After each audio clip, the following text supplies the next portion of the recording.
Can you just state your first and last name for us one more time? Janet Lashley. Thank you. And this is basically your story, correct? About where you're from. I can see like the flag in the background. You're from where again? Guyana. Guyana. Beautiful country of Guyana.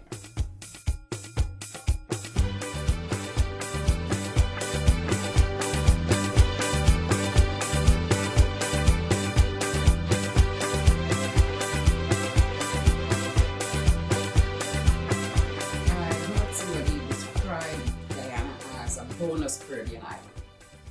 Actually, it's located in South America, but it's the only English-speaking country in South America. And our culture really does not even line up with South America. We are more Caribbean.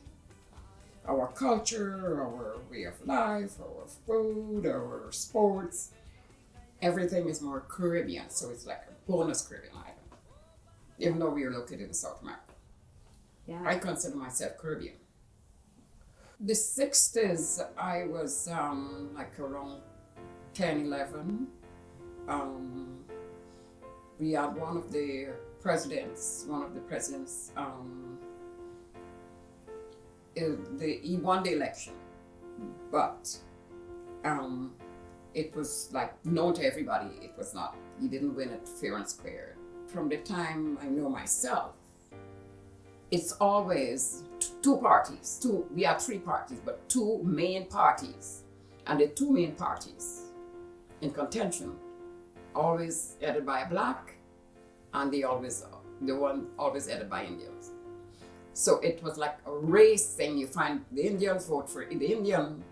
It was like an Indian party and a black party.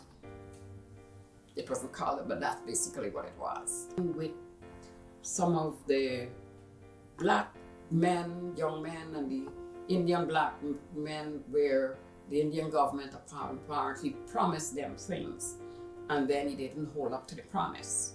So when the set that he promised understand that, look, this is what they did for the election, and it escalated. At the time, Guyana was not independent. We were not republic. We were under the British rule. We were British Guyana. So it got so bad that our soldiers couldn't contain it. So soldiers from London, Europe had to come in. We were right on our veranda and see these people just marked out with the soldiers surround them, and they're in one single line.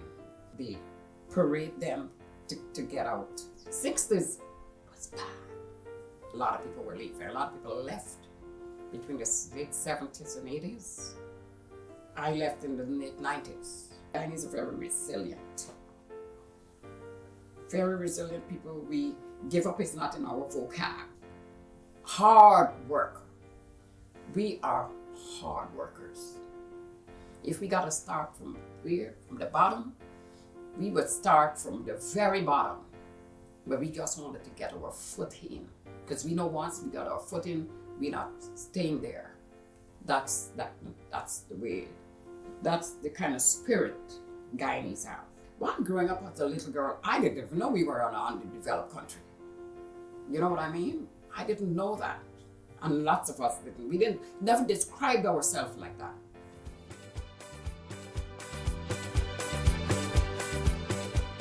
Coming to America, of course, before we came here, we heard a lot about America.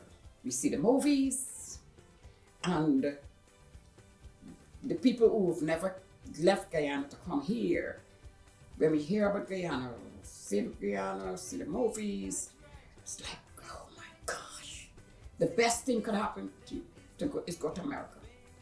It's like heaven. When the opportunity came, it's like everybody, you going to America? You go. It's like a big day. My experience was, I realized that people are people anywhere you go. And I know it's a good move because the opportunities are unlimited. And then, I mean, the best move is my daughter. That's you can't ever put a price or anything for that. This is my home right now. This is my home. Going back to Guyana, of course. I want my daughter to see Guyana. We will go back. As to going back to live, as of now, we don't have plans for that. But Guyana will always be dear to me.